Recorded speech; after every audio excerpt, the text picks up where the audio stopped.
Hello everyone, I am Matt Lucas, as always for Muay Thai Gram. Today we will be talking to Pari Aryafar about having a career in Muay Thai. Pari, a very accomplished photographer, has photoed in Thailand, America, and overseas in the Netherlands, has really developed a strong presence for herself on social media and also in the world. So very excited about that. Just before we get started, this show will be sponsored by Nak Muay Legends. Enter MTG into your promo code to get 15% off your order. Support the legends of the past and present.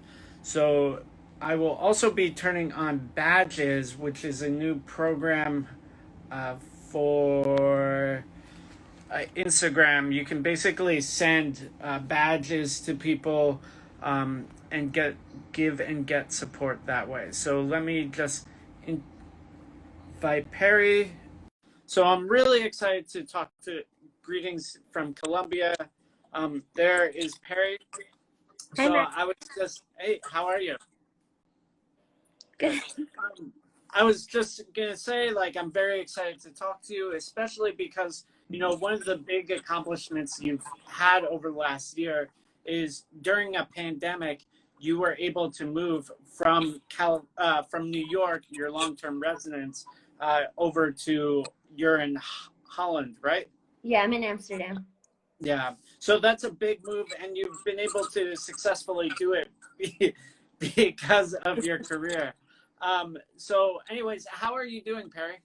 I'm doing really good. Thank you for having me on. I'm a little nervous, so my assistant came to check the sound and everything, but Yeah. I'm excited. Awesome. Well, let's get right into it. How did you build your career in Muay Thai? Because you've had a very successful career so far. It started first being an athlete at Henzo Mhm. Gracie Muay Thai Academy in New York. I was kind of following people around a lot, but in a good way, I think. And I was writing at first. My coach, Joe Sampieri, suggested if I learned how to use the camera, a lot of opportunities would become available to me. Mhm. So I went to the TBA tournament in 2017. We told Pam I was a photographer. She didn't know that was the first time I ever took photos of anything. And I got to meet a lot of people. I got to really see what a tournament looked like, being inside of it, like how it ran. And then from there, I just kept asking to go do things, even if I wasn't qualified. So I'd go, for a long time, I went to Friday Night Fights to write up about the show. And then I started asking to shoot it. When Glory came, I asked them for a press pass, like things that I think people think this is only reserved for certain people, and like rightly so, but they thought like you're not qualified to be there. I asked to be there so I could learn. And a big example of this was the IFMA tournament in 2018 with the youth Mhm. team. And I asked to go. One of the parents had talked to me about if you'd want to do this, like if you'd want to document the kids in Thailand. I said, yeah, let's do it. So the USMF gave me the opportunity. It was the hardest 2 weeks of my life, and I saw all the ways that I needed to grow. But I was very lucky. I had Jeff Del Hio, who was guiding me through the process. I had Marcy and Michael, who believed in me and were giving me the chance. And from there, I think after that tournament, everything started to really take off for me. So if I could tell anyone anything, when there's other photographers who like contact me, like, what did you do? How did you start? I said, I asked for the things that I probably don't deserve, but I want to do anyway. Does that make sense? Mm-hmm. Yeah, that does make sense. I mean, you don't get qualified until you do things that you're qualified for. You Yeah, know, I guess so. Yeah. like you didn't know how to shoot a tournament until you just went and did it. Yeah, Um, definitely. what did you learn from that? Like, sort of some of those early experiences of becoming a photographer. Uh, there's in photography, because I my uh bachelor's degree is in English, my master's in writing. My whole life, everyone at home and in college knew me as a writer. So to switch to photography was like a huge jump. And obviously, there's still so much I have to learn. But in photography, there's nothing that goes right the way that you want it. And I'll give some examples if that's okay. Yeah. For Triumphant, the very first one I went to, like, because, as you mentioned, I was on the East Coast. I went out to NorCal. My camera failed, like, in the middle of the third round of the second fight. So I was like, I know some of the photographers. No one had a lens for my equipment. My backup lens, I left it at my hotel, which is a very stupid thing to do. And by luck, one of the moms who came with us to that initial IFMA trip knew me. She said hi. She had her camera. I said, I'm going to borrow this for the rest of the show. Thank you. So Yeah. something like that. Or 2018 TBA's Pam invited me back to shoot it, which was a huge honor for me because those pictures were really terrible that I gave her from the first one. And it was such a big deal for me. I was so excited. And on the first day, like when people were weighing in, I took a nap with my contacts in and ended up scratching both my corneas on the very first day. So yeah, it was so painful. I couldn't have my eyes open. I was crying the entire time.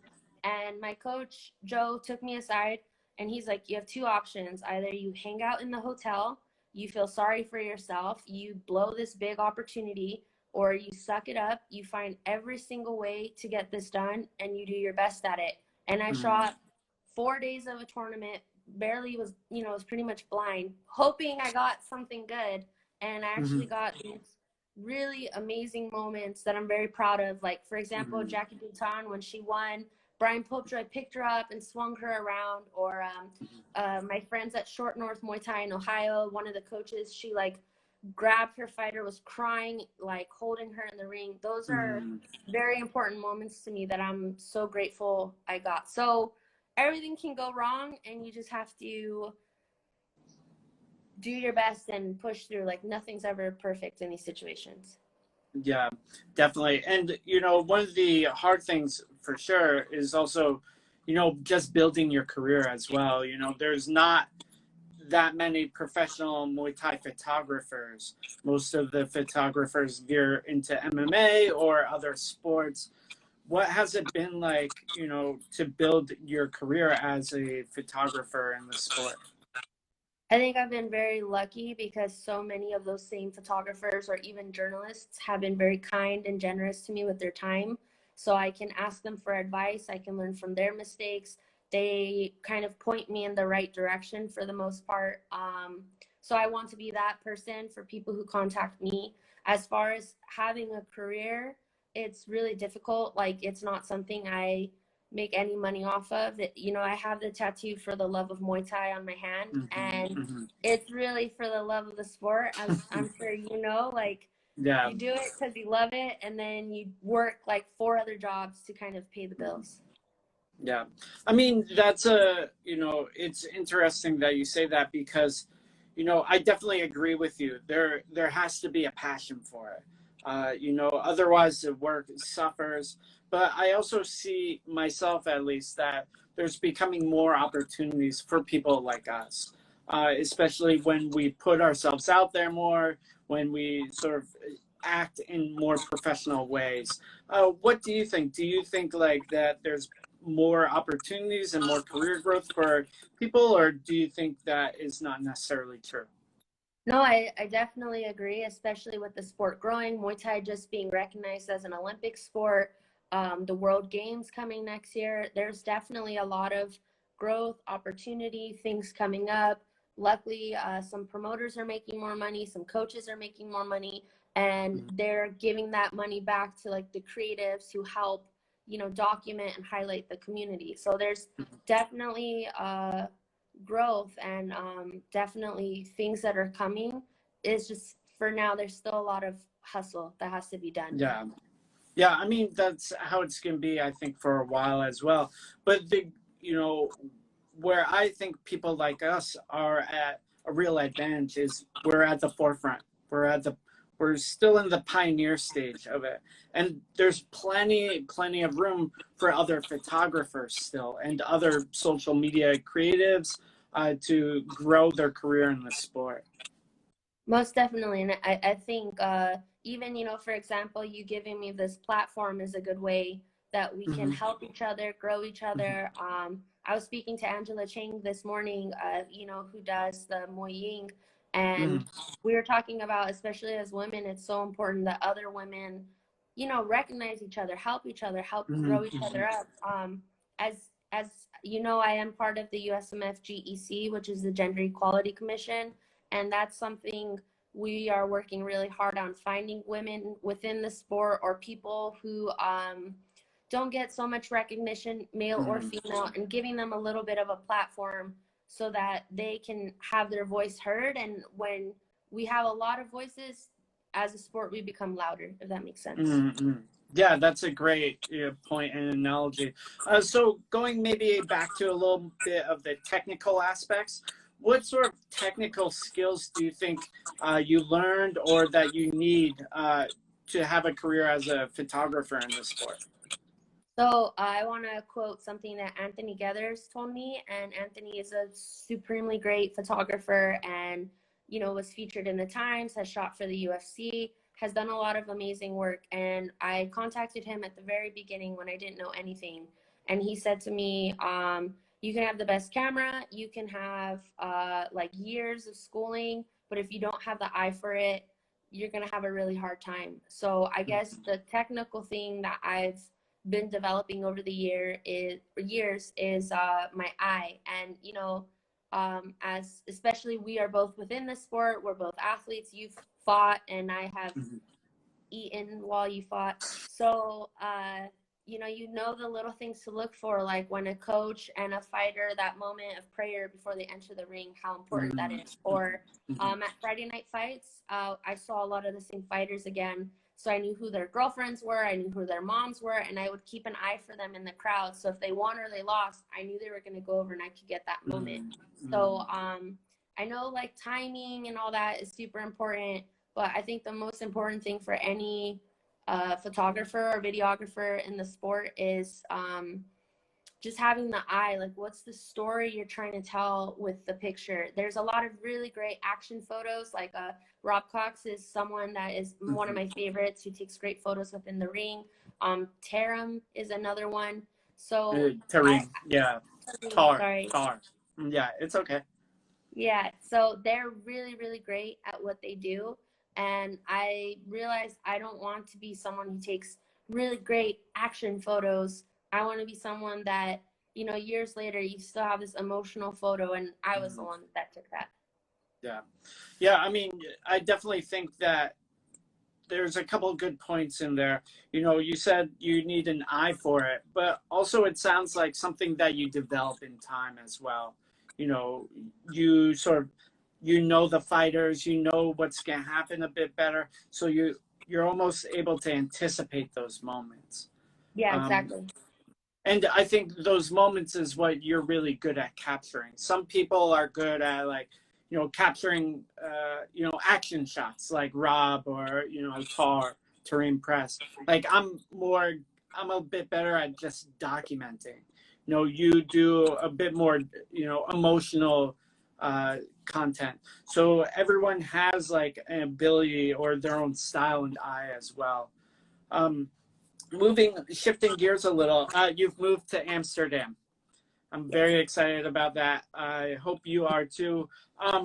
What is it like, and how have you changed your business model in moving over there? So Amsterdam was a big shift in a lot of ways compared to New York. And when I came home to California the last few months, and I working in California, also having the opportunity to work across the U.S. and also working in Thailand for a brief time. The culture in Amsterdam is a bit different in their approach to martial arts. In the U.S., I think it's like a wow, cool, you can beat me up kind of thing. And here it's like everybody does a sport. And Mm, Muay Thai is not really it's big in my heart, but not big in this country. So it's more like kickboxing, Dutch style kickboxing. I get messages from Eric Haycraft all the time. How do you like it? Tell me what you're learning, you know?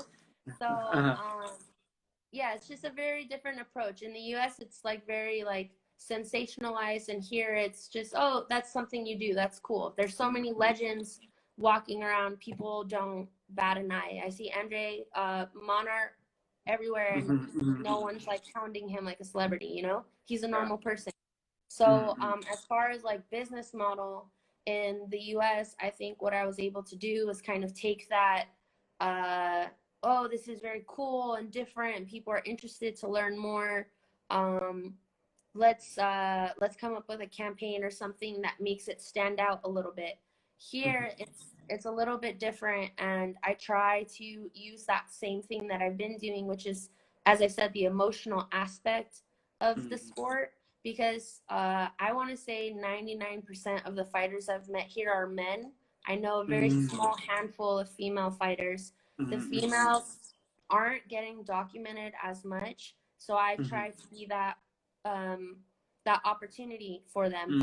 When I came home to California, a lot of female fighters reached out to me because they said, you know, you're here, it's cool and different being photographed by a woman. You can kind of be a little bit more vulnerable. So I'm taking that way that people can be vulnerable to me and showing their side of the sport. And an example is the photos I took of my teammate. His name is Jer. It was his first fight. I was so nervous for him. I didn't know how he'd react having a camera in his face the entire time.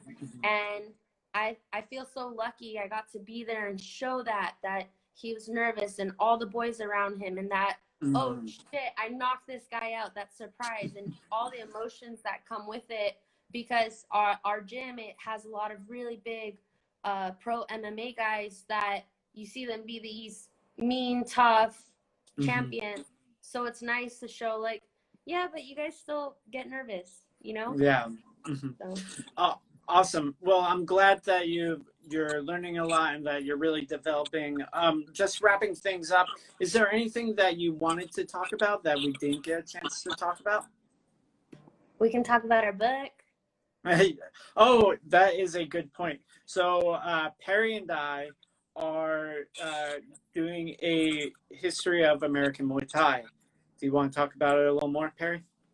Yes. So this idea has changed like 10 times in 4 months, which is cool because now we have so many things to work with. But for example, Matt wrote this really great piece on the history of Australian Muay Thai. You get to see a bit of the lineage, who came out of where, and really documenting the sport of Muay Thai in a way that it's long deserved. So we took this idea to the United States. It's Max put a deadline on it because I never get things done in time. But yeah, talking to a lot of really great coaches and fighters, people who helped build the USMF, people who really accomplished great things for our country. And it's super cool. I'm getting to catch up with a lot of people and talk to people I've looked up to for a long time. Yeah, I'm definitely very excited with it. The publication date will be in spring, summer of next year. So very, very excited about that. So wrapping things up, where can people find you and follow along with you? Also, if they want to book you, which they should, where can they find out more information? So I have my website where you can book me. I do answer DMs as well. My website is perry-cherry.com. My Instagram is perry.cherry_. You can reach out to me there, see my work, and keep up with all the projects I'm working on. Awesome. Definitely encourage people to do so. And then also you have a lot of footage on there available to purchase as well. Yeah, people can buy prints and photos. Awesome. Well, definitely encourage everyone to do so. Thank you so much, Perry, for taking your time out. I'm hoping for continued success, and I'm excited about the book coming out next summer. Thank you, Matt. Me too. All right. See you soon, Perry. Bye. Please like, comment, subscribe, and share.